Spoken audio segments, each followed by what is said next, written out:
That's why he's got her set up like it is. Be curious to see what kind of a distance we get for Lucas Knopfsticker.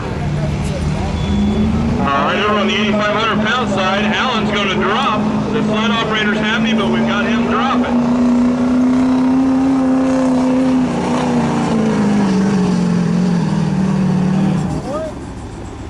Pretty good hook right there by Lucas Knopfsticker. I like the sign at the back of his truck there. Knopfsticker's Row Crop Mafia right there.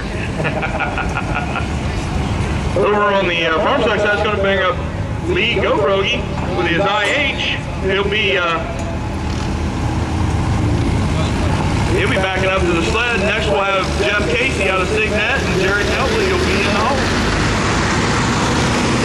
Backing up to the number 2 spot, Louis Knopfsticker, 283 feet and 0.